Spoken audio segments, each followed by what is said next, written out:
I'm waiting for you too, Gene. Yeah, that was some Waiting creepy for shit. you sexually, Gene. He just threw that out there. Well, I very guess we're quickly. recording the episode now because that's got to be the cold open. Oh my god, are we? Are we recording? I think I am. Yeah, I'm recording. Hello. Hello, fellows. Hello. Well, hello. Why are we looking at your TD insurance? Did you want to talk about the car accident? Is that what you want to talk? No. I don't want to talk about that. That's. We're here to talk history. about motherfucking X-Men. I'm Jim, and that's Mike that's been talking, and then the one coming about Gene is Ben. Gene. It's a pretty good Logan. He has that Canadian accent, so you have to say certain words with a certain timbre. It's true. I like it. No, it's good. Better than when he had an Australian accent in the original pilot. I mean, that's like looking into the future. They knew who was going to be cast one day as I guess that is kind of oddly prophetic, eh? They were like, There's just something about Wolverine. Wolverine Be an that Australian, a huge, jacked man. We're going to try discussing 3 episodes today. We're going to Captive Hearts, Cold Vengeance, and Slave Island. Which what a title Slave Island is. That sounds like the worst reality dating show ever. Yeah. Previously on Slave Island. But the most interesting for me one so far, like in terms of just crazy elements we've discussed, like it's an insane episode. A of Slave Island. There's so much going on in Slave Island. It's Genovia. Is that what it's called? Genosha. What's Genovia is from isn't Genovia from the Superman movie? Or it's Baravia? Baravia. Oh, it's the stupid Final Fantasy movie. Genosha or Genova or something. Genova, yeah. Genova's like the god or something. I don't know. Yeah, I think Genova is like a meteorite god or something. I don't know. I never finished any of the Jehovah. For me, the best Final Fantasy game was Final Fantasy 3. Jehovah.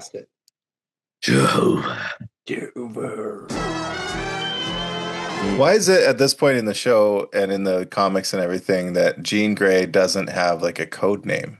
You know, like there's like Cyclops and Wolverine. Like she's just. Well, she was Marvel Girl at first.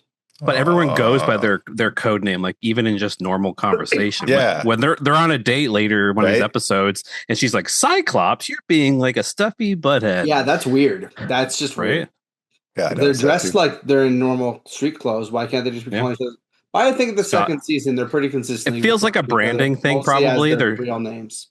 They're trying to get people to know their names. Because they're not in their costumes, and this is a show ostensibly for children, with like a lot of sexual overtones for a show for children, but. That's okay. It was the 90s. Yeah, I mean, there was some real sexual overtones with those Morlocks. I didn't remember Callisto looking for an heir so like explicitly. And what was Callisto's reason that she couldn't be on the surface? What, because she had an eye patch and looked like a lesbian? Like, oh no, sorry, Callisto, you can't be on the surface. Yeah, not all the Morlocks. She's supposed to be scarred up, but they didn't really do the scars on her face for this because it's kids' cartoon. I guess scars was still a little too much for. I don't know. They're getting away with a bunch of stuff. I always just figured that she was just supposed to be real ugly, and you can't really communicate ugly in animation as easily. I mean, some of those mutants are pretty some of them, yeah. I mean, yeah. She looked fine, except that she just had a bad haircut and an eye patch. I know. In the comics that I was reading in like the 90s and the 2000s, Callisto was like hot and normal like everybody else. And I think they even de-age her at some point so they can justify making her even hotter. Which issues were these? Just for scientific reasons? Uncanny X-Men number 325. That's probably 327. All right. Very good. Do we want to just get into like the what was happening so we can quick? It seems like we want to jump into the episodes. A 3-parter. Yeah. Do we need like a last time on X-Men podcast? Previously on X-Men podcast. Man, I just want to say, how great was the recap of the previous episode on Alien Earth? Like it was. That was really good too. Images, and you got everything. I could just probably watch that shit sight unseen and just drop in and get everything I needed to watch episode 2. Which is interesting. Is what a good recap should be. I kind of thought the previously on X-Men thing on the first episode here kind of did the same thing. I noticed partway through, like, no one was talking. It was all just action scenes until like the very last thing where they're like, so Wolverine's hurt. Like then it's like, then the intro starts. Yeah. Kind of interesting. Although the idea of Wolverine getting hurt is kind of like a little yeah. Well, it's like Sabretooth's like the only guy that can hurt him, right? Because he's also got the adamantium claws. Does he have adamantium in this? I don't know if he does. I thought They're just supposed to be way stronger and just able to like just stun Wolverine for like a minute here and there. Because the whole deal with Wolverine is, even though he's like got this invulnerable healing power, he is I'm gonna have to like edit out. I just smoked weed right before I shot. Hell yeah, brother. He feels all of the pain. It's not like he's like Superman invulnerable. Like, he's getting really cut and his bones are getting snapped and shit, and it hurts like hell. And the healing hurts too. Right. So maybe like he gets really fucked up and the healing hurts and takes a while, but it wouldn't be more than like a couple hours. I don't think he has a weakness to adamantium necessarily either, because then he'd be constantly hurting himself. It'd be like Superman having kryptonite bones or something. Like, I think fingernails. Yeah. And bones for their dollars. So good. Yeah, so like we get a cool Danger Room sequence in the beginning, and I love the Danger Room stuff. It's kind of like the holodeck from Star Trek, which is so. Is it all holograms in there? Is that what's going on? I don't know if it's. They play it pretty fast and loose. Yeah, I think there's like maybe it seems like machinery, machines. and then he pushes a button, and it's just like, oh no! Suddenly the walls are caving in, and then like he pushes the button again, and the walls are no longer crushing them. Like, well, that part I thought was like hard light holograms, you know? Maybe. Which I think that the holodeck is as well. Like the people you interact, like you can touch those people. I think that's why they're going in and having sex with them, and like that's why in lower decks, like the worst job on the starship is to clean out the filters. Oh, Jesus Christ! Oh my God. That's an in-canon joke. That's awesome. Lower Decks is so good. That's Lower Decks. Lower Decks is fucking great. It's like my favorite animated comedy of the past decade. Yeah, it is in canon because I know that Jack Quaid and Tawny Newsome, they show up in another show in live action. It's really funny. That's a really good episode that I think you could watch if you'd only watch Lower Decks and no Strange New Worlds. Although Strange New Worlds is kind of like basically the closest thing you're going to get to a remake of the original show, just with a slightly cooler captain. So you might as well check it out. It's just a good show. More like continuity between episodes. Yes, for sure. But it was not an overwhelming amount like with some shows. It's not like the whole season is one show. It's like every episode is its own story, but there is some overarching stuff. Like they're dealing most like the Gorn or the main villain of the show, but they're still only in it like 2 or 3 times a season. Yeah. Okay, so let's say the Danger Room is physical objects. Yeah. They are ripping through easily. Oh, yeah. 100 That's another reason why I think it's holograms, because they'd be destroying so much shit. Yeah. Like, who's funding this? Like, they're not a government agency because the government's out to get them. So, like, is Professor X just a billionaire? Is that what's going on here? I mean, he is independently wealthy. His family is wealthy. His father's super rich before this. So he's inherited money and probably does that rank up there with like Tony Stark rich, or is he just okay rich, you know? Like is he eventually going to be like, can we take it easy on the Danger Room, guys? Like, this is costing me a lot of money. I still think it's the hologram thing, but I mean, the hologram would still hard light kind of things. Yeah. Money, right? The setup would be, the seed money he needed for that was so like quick. I don't think he's like Warren Buffett, like top 10 rich, but I'm gonna say he's like top 500 rich. There's no way Warren Buffett's spending his own money on a fucking Danger Room. I'll tell you that much. No, he lives in a little house. He drives an old car. Yeah, cuts his own hair. Maybe. Is this sequence the first time we see Jean Grey like suited up and like working, even though it's just like a rehearsal? She didn't go in the battles. She hasn't been on a mission or anything yet, right? No. Yeah. Even though she's one of the original X-Men, and they do establish in the canon of this show that she's like an OG. Yeah, no, this is the first time we see her fighting. And even then, it's like I don't even remember what she does. It's like a pretty vague. She kind of just zaps. Kind of does like a force power push. Like really, what she should do is like throw her arm down or something, and the thing should just move on its own and get thrown, from where it was. She's got telekinesis, not like energy beams. Or she just like touches her hand to the side of her head and closes her eyes, and the thing just like pulls out a gun and shoots itself in the head. Or crumples. Yeah, I mean something like that. Yeah. So I don't think they do a great job of communicating what she does. She seems to have the claustrophobia stuff, like a force push thing. Yeah, like Luke Skywalker power. She should be like a Jedi. Ooh, maybe she is a Jedi. Yeah, so they are trying to hammer home Storm's claustrophobia here. Like I think I said last episode that I wasn't sure if that was a known part of her character, and now obviously I look like an idiot because there's like 2 episodes in a row that hammer on it here. So good job, X-Men. And I like Wolverine's stance on her like phobia, where he's like, leave her alone. Like she chose to come into this mission and let her ask for help. Like, you know, it's very like feminist and like forward of him to be like, yeah, she's cool. She can handle herself. Yeah.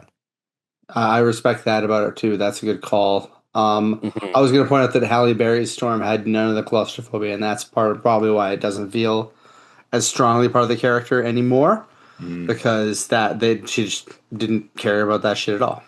And that was a real missed opportunity because they never really explained why she wasn't as powerful as she should have been. I wonder if that is part of her character nowadays in the comics, or has she kind of overcome that weakness? I think she's supposed to have overcome it by now. She's been a character. I would think so, yeah. She's been like a leader for a long time too, which is kind of where we're going with this, right?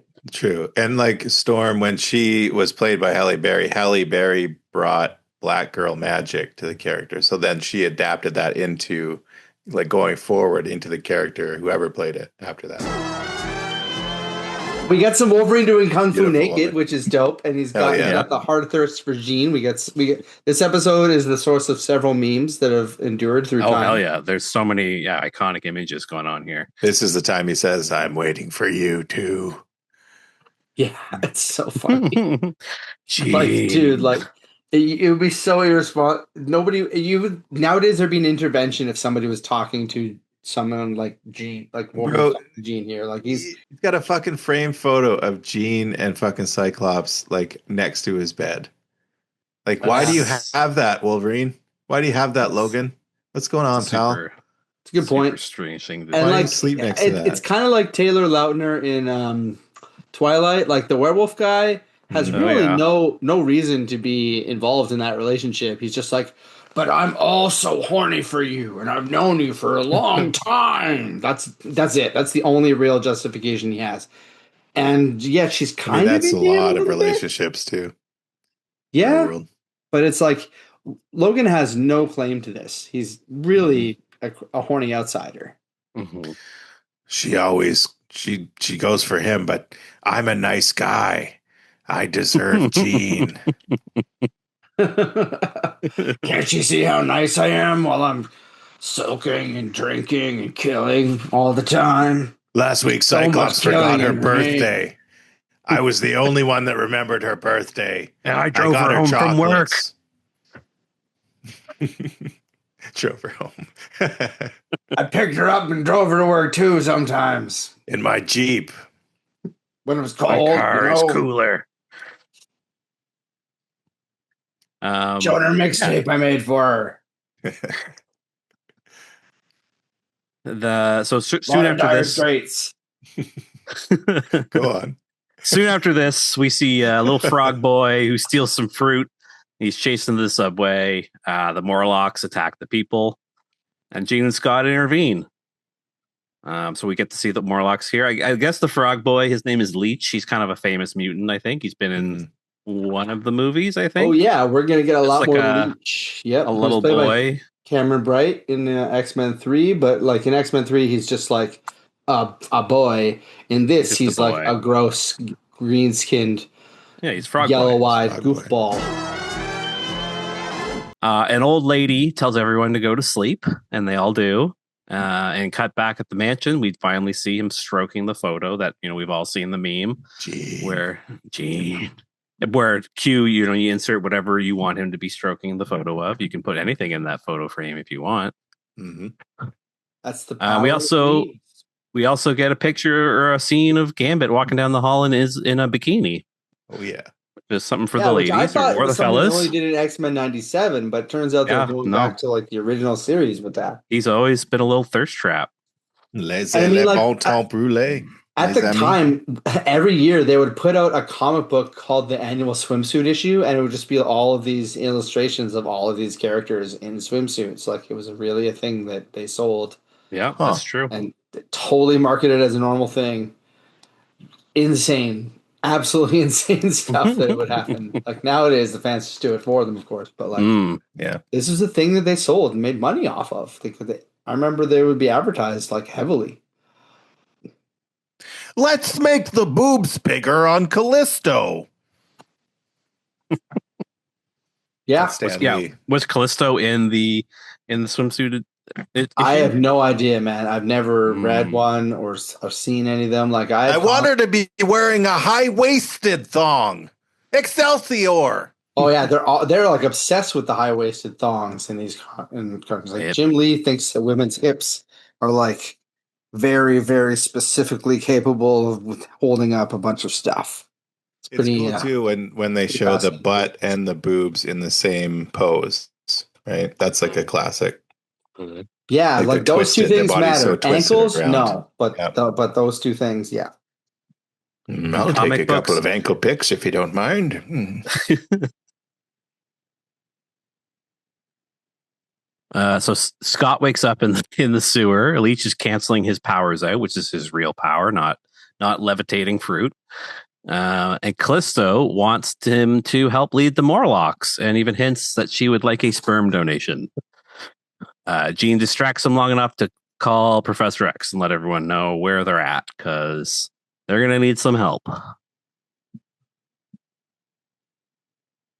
Does Callisto have like she must have powers? Like I don't think she ever. I don't fucking know what Callisto's powers are. Let's go. Let's consult the internet machine. She's got skills: bow staff skills, lesbian haircut skills, eye patch skills. Callisto's got skills. You're right, John Heater. You know who else was in X-Men 3? John Heater.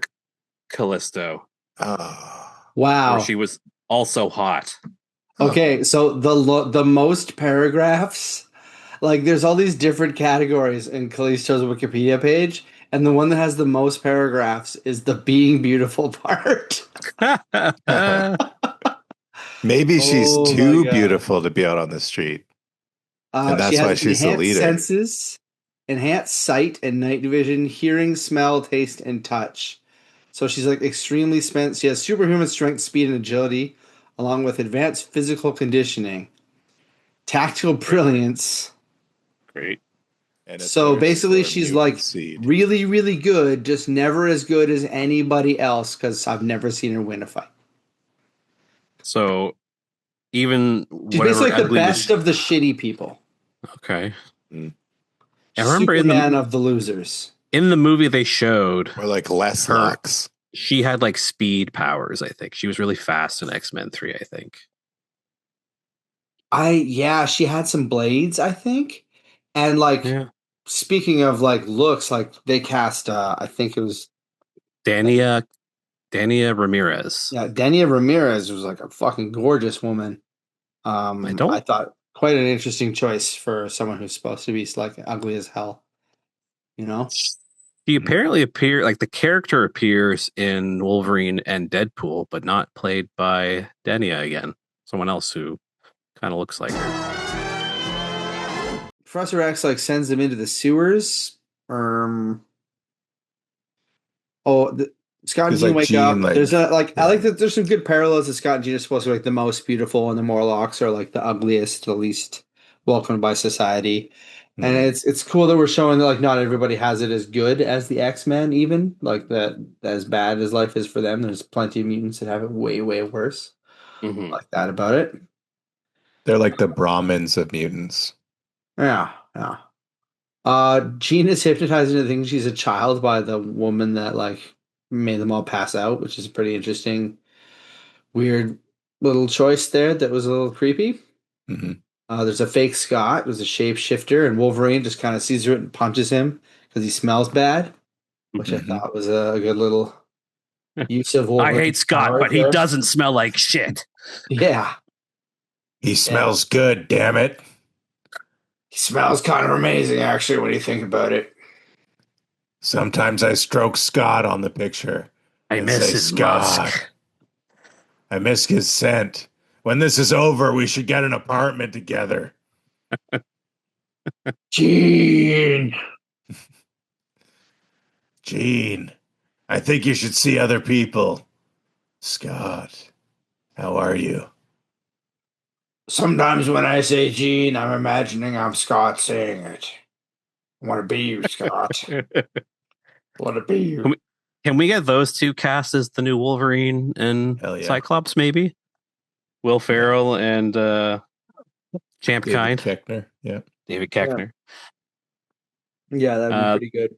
There's some pretty interesting Morlocks. I don't know if these are all canonical like characters or not, but every one of these Morlocks lizards has a name and a whole backstory and a tragic ending. I really most of the Morlocks get massacred at some point in the 80s. I kind of gravitated towards like Steel Beam Monkey guy, like the big strong guy who was fighting Rogue. I like Mud guy, the one who made. It was like garbage, water, mud kind of stuff. Yeah. Weird gray shit. I bet they have like sophisticated names like Sullivan Trelane and like Abarzanoir and then all this shit. And we're just defending diehard X-Men fans. But it's true. It's just stretchy guy. It's just sickness powers. The ghost lady, my favorite is definitely the kind of like two-dimensional ghost lady who kind of travels along the wall. She has an important name. She is definitely... she's the most... Is that the one with the rainbow hair? Tapeworm. Yeah, the rainbow hair lady. Yeah, she was really cool looking, and I don't remember seeing her really do anything. But I was very intrigued by her look. She was just like Lookout because she's like 2D. Yeah. The most important Morlock in the comic books is named Destiny. She's kind of like an ugly old lesbian that can see into the future. And she is actually very involved in canon in very interesting ways. But she's kind of like Nightcrawler's real mother in a weird way. Interesting. Yeah. But they never bring her into this because I think a precognitive character just kind of like demands that the story is about them if you include them. You know, they're like, you can't just have a precognitive character and just have them be in the background. Like that's too important and too useful to what's happening. Yeah, that makes sense. So Wolverine, he's like 200 years old. Has he never loved before? Like, what is this like pining over the specific? Like, he's got to have fucked so many women and had so many romances that lasted so many years. I've never thought about it like this, and you're right. Like, is this the first time? Bitch. I think he just falls hard. Like, I think that's just his thing. He over loves and over again. Passionately. Yeah. You know, but you'd think with his super healing powers, he'd be able to just, just heal his own broken heart. Every time his heart breaks, it heals back. Oh no. No, I got it. Every time his heart breaks, it heals back like brand new. Have they ever? They must. Every time he falls in love, it hurts as bad as the first time he falls in love. Oh no! Wolverine! Oh, Wolverine! Gene.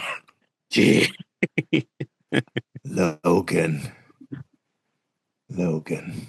That's it. That's the headcanon for me. And if I ever get to write Wolverine, that's what'll happen. I mean, when you write Wolverine. Yeah, you're right. I'm going to write Wolverine 14. Do better than Jim Van. No one is stopping you from writing Wolverine fan fiction. I'm just going to... Let's bring fan fiction back, guys. I remember once a picture of like Gene Simmons or something. Like, Gene. Different Gene. He's got the for pop culture reference here. Gene's got good ad, genes. The good genes ad. Yeah. Oh, no. He's stroking. So that one's jeans. Jeans. Sydney Sweeney has jeans. Great. Jeans. Sweens. Jeans gray. So Storm challenges Callisto finally after the brawl is over, because somebody has to have a lightsaber battle. Yep. Years before episode 1. Great music during the fight. Oh yeah, She kicks her ass and she takes over as like queen of the Morlocks and spares her life. They offer the Morlocks to come to the surface with them, but they are like, no, I mean, like, we don't look like we're not going to be accepted. The X-Men are like, oh, thank God. Oh, and I love that. Yeah. I love how, like, did you even though she the shower after that. I love how even though she wins like their leadership and everything, they still reject her because we're not doing what you say enough. Like, hold on, beautiful lady. I can't do the same things you can do. It's not going to be the same for me to walk around up top. I'll get treated like shit in a way that you won't. I can't hide who I am. And it's a really interesting comparison to, people that can pass and often do just completely blend in. But like Halsey and Rebecca Hall are both part black, and like you would never know and to look at them unless you knew. Once you you can maybe see it a little bit, but like people can blend in ways that you have no idea. That's interesting. I didn't know that about them. Yeah. Yeah, that's very true. That's a really good point about how it is kind Mike, of like no longer a fan of Halsey. He had so many other albums. I have some albums to dispose of. I didn't know that. I thought that was a pretty fun episode. I like seeing some weirdo mutants. The plot was pretty paper thin. Like, it was pretty flimsy little help storm, because she wasn't even really in a claustrophobic situation. I felt like they were trying to say like she's overcoming her fears, but I don't know. To me, that I don't know. I'd say it's like a 6 out of 10 for me. Yeah, I think I give it like 6 stretchy guys out of 10. A really low stakes episode with some real manufactured drama. I never got the feeling that anybody was in peril, and the lesson learned was kind of like, hey, you're kind of too attractive to understand how bad it really gets, which is really I like that about it. But pretty mild episode, a little mid. Just nothing to do with the ongoing story they've been telling so far as well. Yeah, I kind of thought it'd be like a bottle episode. I think it's like to be continued. A reference to a really popular and important episode thematically, it's really good overall. And like the Morlocks it's a very famous group of characters, right? Yeah, they serve a lot of purposes story-wise too, so it's good to give them a good establishment. We're never going to get them massacred like they get in comic books, but they'll be around. We'll see them again, not every season maybe, but a bunch. They come back for sure. Is that crazy like ninja lady with the giant claw fingers part of them? Oh yeah, I always I do associate her with Lady Deathstrike. Is that her name? I think so. It's like Japanese, maybe. Yeah, she's the one with the crazy long hands, fingernails, and she has adamantium fingernails in X-Men 2. Sweet. But is she a Morlock? No, she just attacks the Morlocks later on. Oh, maybe that's where I'm getting mixed up. Yeah. Okay. I actually think the next time we see them might be the Lady Deathstrike episode. Come to think of it, I don't know if they show up in season 2. To be continued. We'll find out. We will. Any notable mutant power usage, or what was our favorite power? We had some weirdos in this episode. I'm kind of a fan of Mudbutt, the guy who's just capable of manipulating mud. Mm-hmm. I think that was he had some interesting, like he could make a wall, he could put people inside of it, he could use it to make them stick to stuff and like stick them to a wall, like Spider-Man web. Pretty good. He got mud like web. Mm-hmm. Word. Cool. So let's roll on to the next episode, which is Cold Vengeance, which is purely just like Wolverine doing what Wolverine does best in the comic books, having a hissy fit so he can go have a cool adventure on his own. And it's Fuck and also you guys, I'm going to Canada. Just a very solid B plot where nothing to do with anything else is going. They would just randomly cut to this other story with Genosha starting just because they don't have time to fit that in the next episode. I figure, right? I think basically it's interesting because this is something that happens in X-Men 97 where we get like an episode that has like a strong B plot that becomes the full plot of another later episode. And it was interesting that it felt so strange because they like pointed out and put the episode titles and make it and fully separate it in X-Men 97. But it's happening in here. It's really just to me it's more advanced storytelling to like stretch out the Slave Island story this much. I love it personally. The B plot is completely different. I don't know if there's anything to do with Cold Vengeance per se in that episode, but I love that there's stuff going that like this the A plot is a continuation of stuff that's been building since the very first episode, and the B plot is the beginning of a whole new story that is going to introduce a whole ton of other actually is going to introduce like the next major set of elements that are going to be the biggest part of the story. Right, we've seen Magneto and the Sentinels, and this Slave Island plot is about to introduce arguably the two other biggest mutant characters into the narrative, right?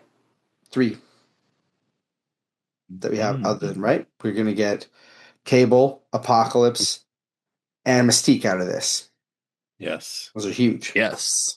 How does you don't have to tell me how I don't remember how Apocalypse comes out and of this. And we won't spoil it. I'm just teasing you. No, for sure. I mean, obviously I noticed Mystique here. I was wondering if it was one of those things where she's drawn as a background character without knowing, I don't think so in this case. We'll talk about that when we get to the next episode, but I think that it is fully intended to be Mystique. Yes, we're getting ahead of ourselves. You're right. Mm-hmm. So yeah, Wolverine's skiing. He's left the X Mansion. He's up in the frozen wasteland known as Canada back home.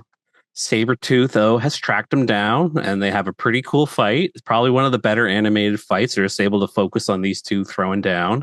Mm-hmm. And he ends up in some icy water where some local folks. I didn't want to say what kind of folks they are because they don't say, and I don't want to miscategorize, misname anyone. But like most Canadian people know, like Northern First Nations types, they seem like they could be Inuit. Or, they're certainly indigenous. Yeah, exactly. Yeah, so some indigenous folks. Specific, but one of them appears to be like a Padres fan. What was with that ball cap? Yeah, it was just that was a really weird detail. I noticed that too. Like he's not aware of like mutants being in the world, but he loves baseball. Baseball. Yeah, It was an interesting detail. He does save Wolverine from the icy water. Meanwhile, back at the base, as we've said, like there's this B plot getting started where Gambit and Cyclops are kind of arguing about something, and X-Men Professor X is Gambit's like, hey, yo, what's going on? Yeah, he's gonna like blow his face off over not much. You about to get a red card, mon ami. I'm taking you out of this soccer match. You hear me, mon frere? I think this is also where Cyclops really starts to come across like a complete dick because he's in the absence of Logan. He's just grinding Gambit down and being a complete contrarian dick to him for no reason. It does more worse to make Cyclops look bad. He saw him in the Speedo and he's like, I'm going to make his life take this guy down. I got to take this guy down a peg. But like Gambit just wants to wear a bikini, man. Like just let him do it. He's Cajun. That's what this is what we wear on the bayou, mon frere. Yeah, so he's been Gambit's been spreading rumors amongst the team that there's an island where mutants can go freely and everyone loves mutants and it's like a paradise. But Professor X thinks it's actually something worth investigating. He thinks it's a good idea, and they plan to send a team of Jubilee, Storm, and Gambit. He lets Cyclops decide. That's true, yes. Cyclops is like, okay, Storm, obviously. I guess Gambit, since it's your fucking idea. and Jubilee's like, please. He's like, fine. Jubilee too. Okay? I've got a headache. I'm going to go lie down for a little bit so my face isn't beet red for the family photo tonight. Wolverine is found by some of the locals and taken to their camp. He brushes off his quick healing and offers to help out around camp. One local is jealous of Wolverine's contributions and wanders off to prove his worth as the camp's hero. That guy's the guy with the cool hat. Yes, I didn't really catch his name, and I didn't want to try to. I guess I could have looked it up. Watch it be like just the most obscene. Like it's Mike. His name is Mike. There you go. No, it's not Mike. Perfect. It's something else. Let's just go with Mike. All right, we'll call him Mike. Who he runs into Sabretooth, and they're kind of like the enemy of my enemy is my friend, and they're going to team up, I guess. Yeah. He's very jealous of Wolverine. Wolverine is really having like the best time of his life with these indigenous folks. Like he's fitting in. Like he helped them fish. Oh yeah, he caught a shitload of fish. Yeah. They're like, this is the best fishing we've ever gotten, man. These people are happy because of you. Yeah, go play, go celebrate. And he's like, I don't really like going up on trampolines and shit. And they're like, go ahead, just do it. And then like every throw up in the air, he's like, hey, watch it. What are you doing? It's like he doesn't know what's going on. Like, bro, you're invincible. Just fucking enjoy it. You're fine. Have fun. You jump out of airplanes. Right? Yeah. Whoa, hang on there. Whoa. What are you doing? Hey. It's like, okay. Come on. But that really pisses off that other guy, though. He's just like steaming. And then Mr. Sabretooth just has to come in, and we still haven't established whether that's his brother or not, but he does call him old friend in this episode. Yeah, like back to Genosha. I don't think we ever get back to Genosha. This is kind of like the last big. I don't really remember Sabretooth showing up much beyond this, to be honest. I doubt it. I think he shows up maybe again during the Phalanx stuff, and probably during some of the big crossovers where everyone shows up. Mm-hmm. I don't think we get like much of this more. It's pretty iconic stuff, though. I kind of feel like the movie has never really should have done this. Put them in like pure snow and had them just fighting alone. That would have looked awesome. Yeah, we all grew up with this. Yeah, it's a shame that they had three solo Wolverine movies and they never really did their rivalry justice. No, let Quentin Tarantino direct one. That's why. Well, do we really need to see foot shots of them? Little tiny Logan nails. Sure. Sign me up. I want to see the tiny toes of Wolverine. Bob. So we check back in at Genosha, and they're just checking in the resort. It just feels like it's really funny when they cut to like they're just literally all they do is check into a hotel in between like these like very serious 200-year-old rivalry going on in the Arctic right now. And there's like, the funniest part, they've got a mutant discount here. This is great. Holy shit! Let's go for it. What do you say, Shea? We maybe I think even as kids, our spider senses were going off here. Oh, why did they offer that? Yeah. But no, the manager does make a phone call. It's a very mysterious call. So yes, there is something afoot here. They're hinting at things a little bit. Meanwhile, we're back to Wolverine, and he's lit off on a hunting competition, and we're really getting a lot of him hanging out with a whole bunch of indigenous people, and them being depicted he's so happy. in a cool way as having values and being a community. And I also thought that was cool because I can't remember anything else other than Brave Star that depicts natives in a positive light as a kid. They usually were just ignored completely. I'm not saying they showed up often as bad guys or anything. It's just we didn't really watch Billy Jack growing up, but that was definitely if you were watching Billy Jack growing up in the 80s, you had a weird dad. just saying. With access to something that would be really hard to find, you would have to be really specifically I am teaching you the ways of my spirit master, Billy Jack. You'd be okay, Dad. Oh, wow. Okay. That'd be a dark place for Billy Jack to be your spirit master. Paints himself blue and you red. Stare each other down in a cave.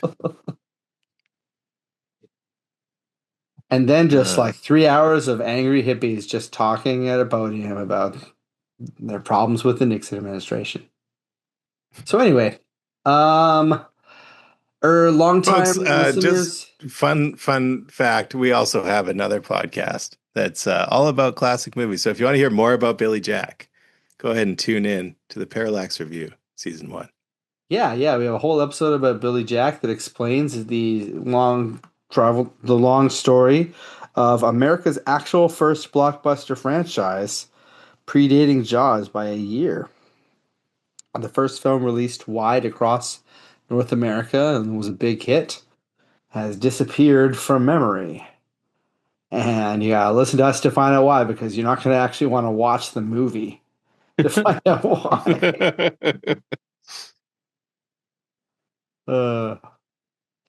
Longtime listeners to our show will remember the Beast Wars bridge, which shows up in 2D form here. Yep. Just an impossible bridge that's formed between two icy chasms. So yeah. You can't have a cartoon in the early 90s without a narrow bridge. No, and you have to blow it up. Yeah. Where do you get the explosives? Oh, he just carries those around. He has a snowmobile. Little snowmobile with his shit tied to it. That was a fun little look behind the curtain, actually, because it's like, how did he get way out to the Arctic Ocean? You know, like he took his little snowmobile and he packed his little stuff. He has a snowmobile. He has, a fun little winter vehicle. And they say movies aren't smart anymore. If he was somewhere tropical, he'd be on his jet ski. Right. Makes sense.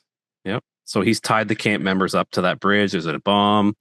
But Wolverine and his new friends saved the camp members just in the nick of time. Hooray. Wolverine has to leave again, though.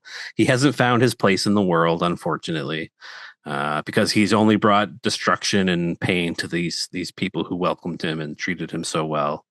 So he's once again off to find his place in the world, which, as it turns out, is back at the mansion that he just left. With Jean. And then the B plot gang are chilling at the resort, just thinking like, wow, maybe this place really is everything they say it is. Maybe this is the place. This is it. This is our paradise, only to have their hotel rooms gassed, and they get attacked by what looks like a G.I. Joe squad and some GoBots. But then you finally see over the mountain or the tree ridge is actually a Sentinel. So their old friend, the Sentinels, are back just when they thought they were done with them. I give this one 6 timeshares out of 10. Oh, nice. Decent. Actually, maybe 5. Even though it's like solid and it moves the story forward, it is a pretty simple story. It's kind of obvious where it's going. Even as a kid, I remember being like, okay, let's get to the fireworks factory here, which turned out to be an actual fireworks factory worth of explosives. That's true. Let's get to the ice bridge. But like I still don't even remember how they beat Sabretooth here. It just kind of it's not that memorable an ending. The first fight's good. It's really not. He just kind of trips him. Cool. He just ducks him. He's just like yoink. See ya. Yeah. No, it's a pretty disappointing ending. And I agree. If he's gonna do something that simple, at least have like a follow-up line. You know, like watch your step. Like the first one's a doozy, or some bullshit. Totally. We were in the year of our Lord 1993 by this point. We know the formula. Yeah. The year of Last Action Hero. I heard it was 5 years before this. Yeah, I'd say I go around a 5 or 6. Let's say 6 snowmobiles out of 10. I agree. I think this episode is really kind of like showing the limitations of trying to show Wolverine in like a PG format. They have this fight which cannot be bloody. He can't actually like stab Sabretooth, even though he wouldn't kill him or anything. He'd be fine. Yeah, so, that kind of begs the question: like, should there be like an R-rated Wolverine cartoon now? Yeah, that would be probably pretty cool. Yeah, hell yeah, there should be. In like anime style. Yeah, well, maybe not full-on anime style, but like with some of that. Like a Getty Tarkovsky style. I just feel like anime style might make like a handsome Wolverine. It'd be like kind of hard not to do handsome Wolverine in anime style.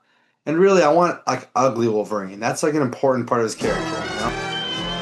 I think my point would be like lack of mutant power usage, because he can't actually use his powers very effectively, I guess. I mean, he used it to hunt fish, I guess. Is that why he's such a good hunter? Is that what they're saying? I think that was just his 200 years of life experience. That's probably true. He's like, no, I was a fisherman for 37 years off the coast of Maine. Yeah, I think he's got a good sense of smell, but I don't know how that would help you with fishing. Oh, they was find a way to justify for a girl named Bonnie. Bonnie. She had a dick boyfriend too. She had a dick boyfriend. Bonnie. She had a dick boyfriend. A sassy Wolverine would be great. So I'd say this is like a lack of mutant powers this episode, to be honest. I think not much going on. Yeah, that's fair. It's the least mutant-y episode yet.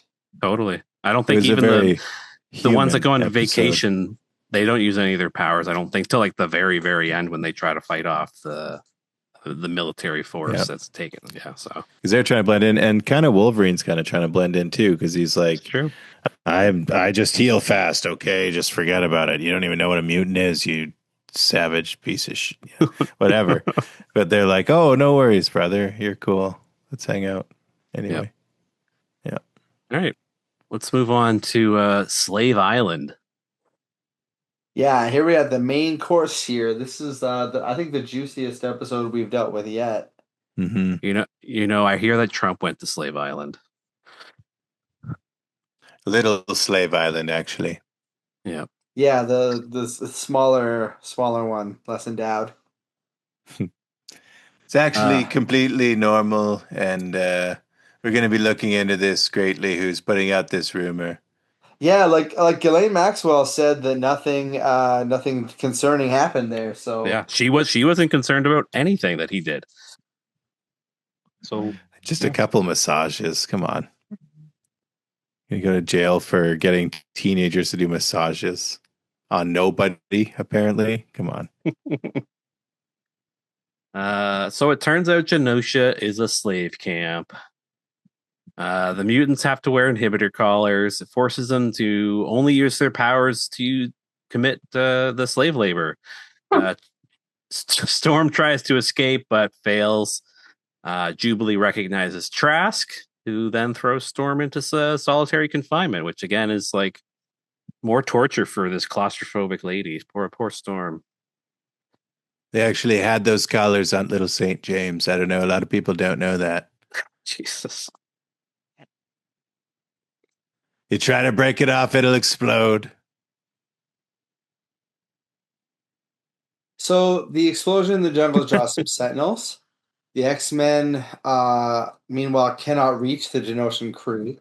And Wolverine shows up right as everyone's starting to get worried about everybody on the island.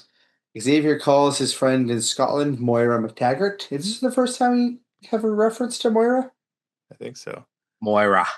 I thought it was great too. The person that answered the phone was like, oh, Scottish department, and they just had like a normal American accent. Okay, cool. But I am in Scotland. No, I'm Scottish. I grew up here. American Scottish answering machine service. Can I take your call? Accent-free messages for you weird Scottish brogue. Yeah, you've got an international business, but nobody can understand what the fuck you're saying. So Jubilee picks her cell lock and again tries to get Gambit and the others to kind of have a mutiny, but everyone's like, shut the fuck up, you teenage girl. You're going to get us all killed. Like these Gambit things explode, right? Like, that. Like, they explode. If you try your head will explode. Has she not seen Suicide Squad or The Suicide Squad? Or Battle Royale, for that matter? Yeah, come on. Or anything? I guess not, because those all were after this came out. Yeah. No, that makes sense. That would be why. Goddamn rules of linear reality, Yeah. So this is where we also see like a bunch of pretty big mutants debut quietly in the background. Shows up here. That's crazy that she's just like doesn't say a thing. Around. Yeah. With Blob is there. Typical Mystique. Yeah. Mystique could have been in every episode so far, and we would have. Blob, speaking of huge mutants. Yeah. And like, what I don't understand is like, what's up with these collars though? Because like, these mutants are using their powers. It just seems to be that the collars prevent them from being able to use their powers against their masters or any of their property. I think they like just say huge loophole space. You know, I think they're like just saying like if you use it, purposes. We will.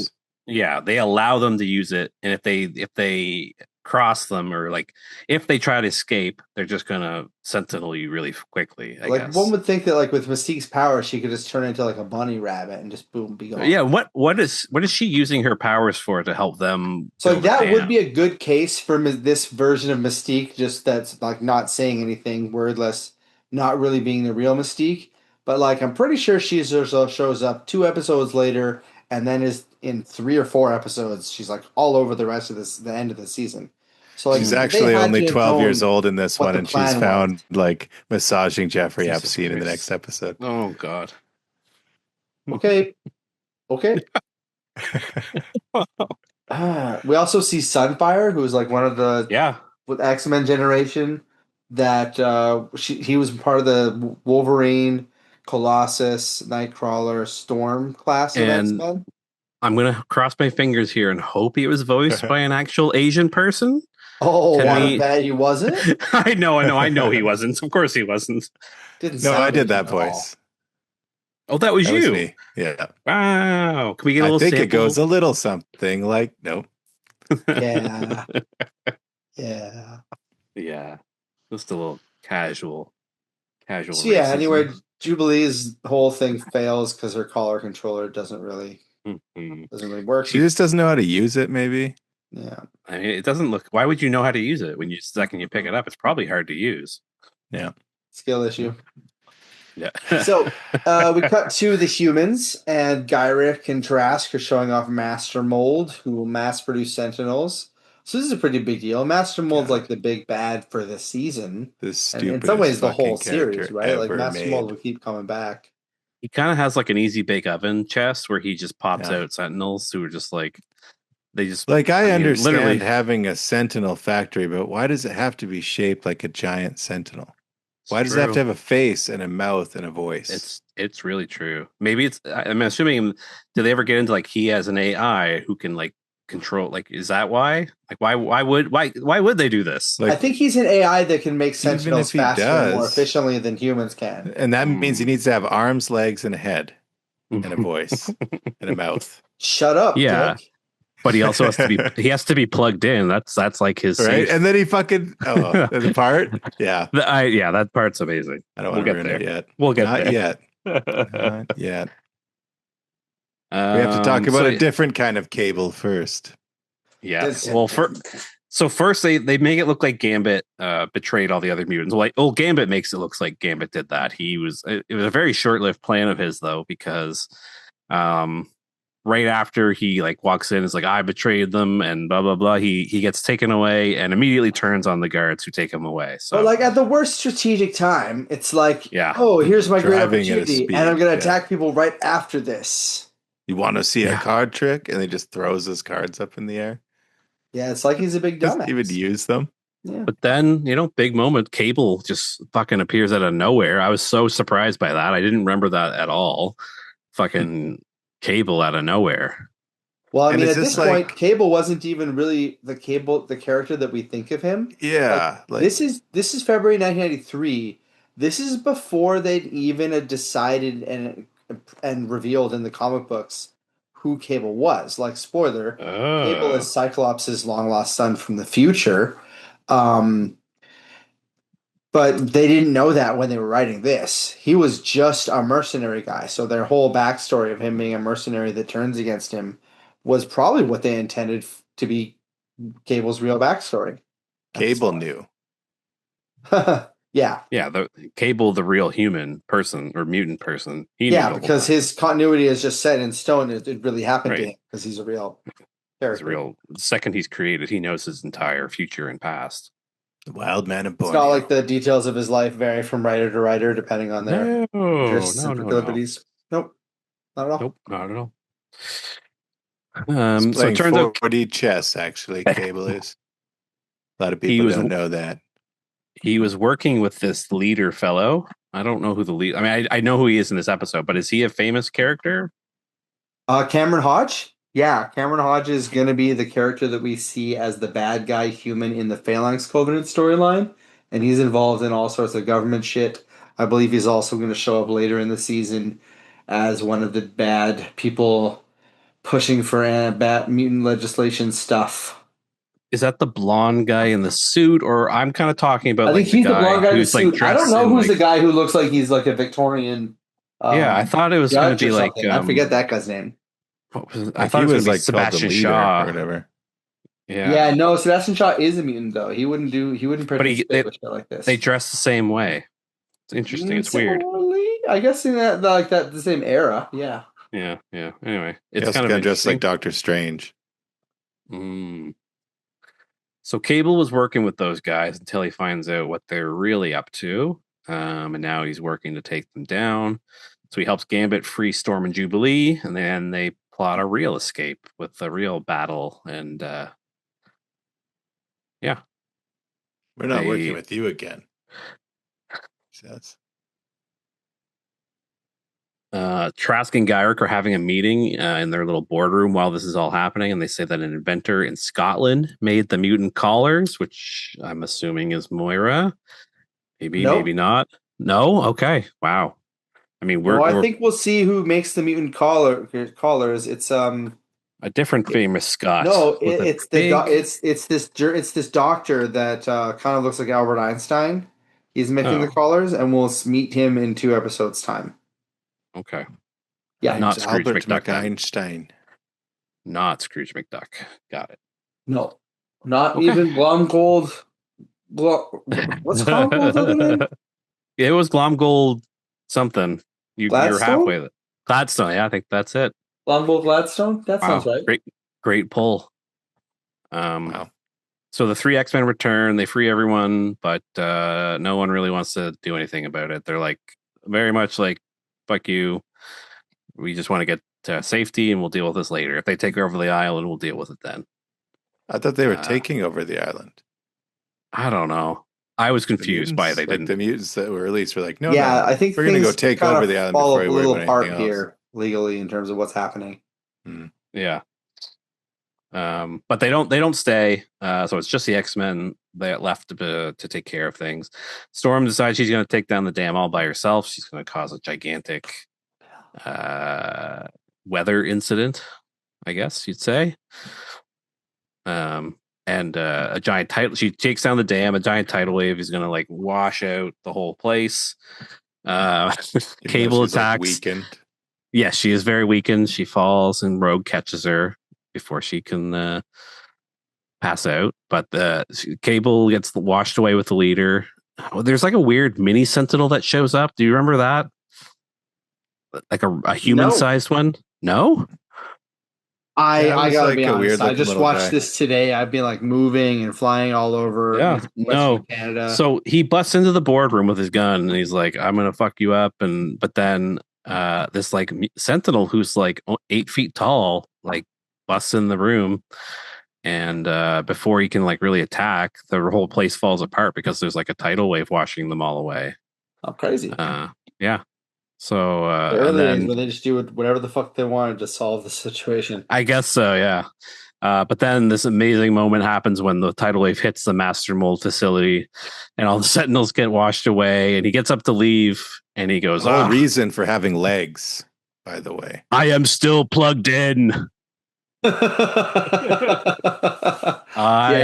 pretty funny. I cackled when that happened. That was some fucking Twilight Zone type shit. It's like, right? Oh my God, finally I can get up and walk. And oh no, I'm still plugged in. I'm like, still plugged in. I've survived the apocalypse. I can read all the books I wanted to, and I break my glasses. That kind of thing. It's finally time. I am still plugged in. Fuck. Yeah, I'm done by his plugged in. Gene. Fuck. My shit is fucked up. In. It's the ultimate weakness of AI. It needs electricity to function. It needs to be plugged in. So much electricity.